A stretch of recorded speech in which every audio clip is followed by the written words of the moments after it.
ธรรมะสังเวชนี่บ่แม่นความเศร้าสลดใจเด้อพ่อพ่อแม่เฮาคำว่าสังเวชสังเวทะบ่แม่นว่าเศร้าสลดใจสังเวชแต่หมายถึงจิตใจที่ยังลงสู่ความจริงอันเกี่ยวกับความเกิดแก่เจ็บตายโดยเฉพาะในมื้อนี้นั้นเฮาได้มาเห็นสรีระสังขารที่เพิ่นอยู่ในโลกอันนี้เป็นความจริงของชีวิตแท้ๆเลยที่เฮาสูตรบทสุดท้ายเมื่อกี้นี่สัพเพสัตตามรันติจะมริงสุจะมริชเรตเทวหังมริชามินัตถิเมเอทะสังสโยแปลเป็นบ้านเฮาว่าสัตว์ทั้งหลายตายแล้วก็มีสัตว์ทั้งหลายกำลังตายอยู่ก็มีสัตว์ทั้งหลายจะตายก็มีมริงสุจะมริชเรอันตัวเฮาก็สิตายคือกันเพราะฉะนั้นพวกเฮาทั้งหลายอย่าได้สงสัยเรื่องความตายเด้ออีกคือความหมายเพิ่นยังให้บอก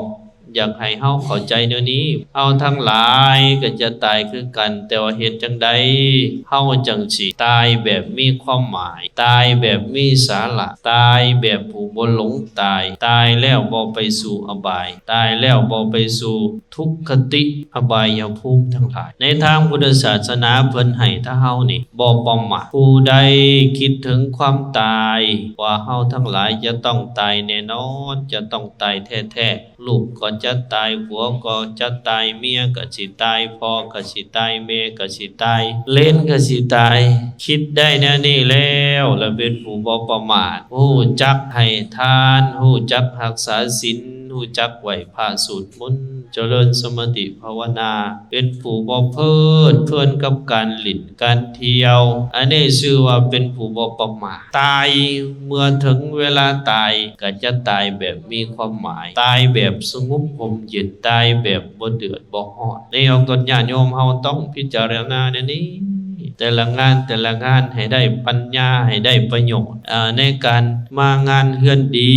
มางานศพมาขบมางานนะนี่อยากให้คิดถึงจังซี่ครูบาอาจารย์เพิ่นนำเอาแต่แนวดีๆมาสูตรในงานศพนี่เพิ่นเอาปรมัตถธรรมผู้ใดมาสูตรเป็นธรรมอันสูงสุดในหมวดที่พระพุทธเจ้าเพิ่นแสดงอยู่ในภาคส่วนของพระไตรปิฎกก็อยู่ในภาคส่วนของพระอภิธรรมปิฎกมาสูตรนะไล่ไปตั้งแต่กุศลธรรมะอกุศลธรรมะอัปปยากตาธรรมะนะแต่ว่าเฮาบ่ค่อยเข้าใจเพิ่นเอาแต่ธรรมที่ละเอียด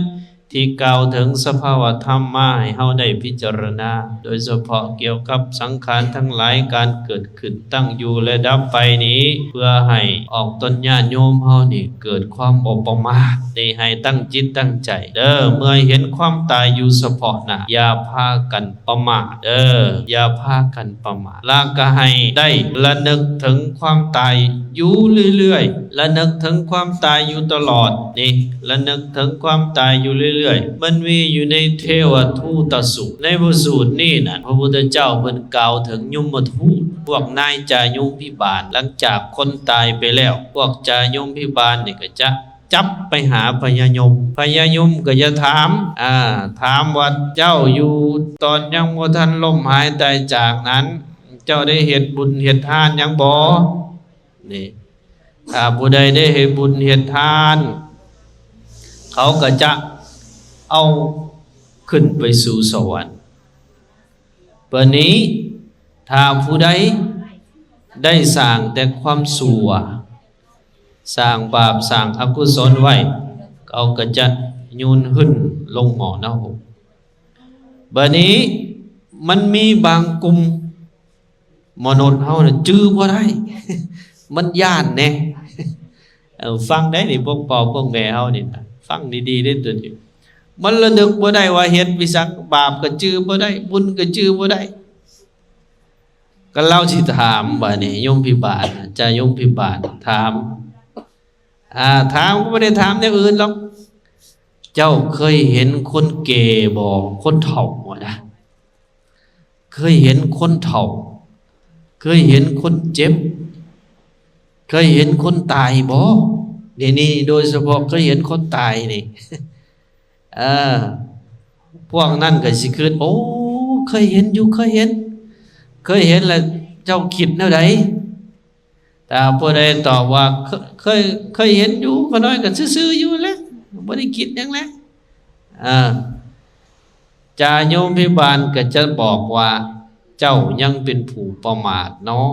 ะบุญก็บ่ได้เฮ็ดบาปก็บ่ได้เฮ็ดแต่เจ้าก็ยังเป็นคนบาปเป็นคนประมาทจับโยนลงหม้อนรกจ่อยนี่อยู่ในเทวทูตสูตรแต่ถ้าผู้ใดจาโยมพิบาลถามแล้วคนเกิดคนแก่คนเจ็บคนตายก็เห็นแล้วก็ว่าโอ้ยเฮาก็สิตายคือกันเนาะเอาคิดแนวนี้นะจาโยมพิบาลก็จะเจ้าเป็นผู้บ่ประมาทชื่อว่าเป็นผู้บ่ประมาทเขาก็บ่ให้ลงหม้อนรกได้เอาไปเกิดในสวรรค์ได้ในการระลึกถึงความตายนี่จึงเป็นบุญอันใหญ่คือกันเด้อพวกพ่อพวกแม่เฮาคิดถึงความตายคิดฮอดความตายคิดว่าความตายของเฮานี่แขวนข้ออยู่ตลอดเฮาก็จะบ่ประมาทอย่างเฮามาคบมางั้นแต่ผู้ใดมาลิ้นแต่ไพ่ซื่อๆนะสมมุติดอกว่า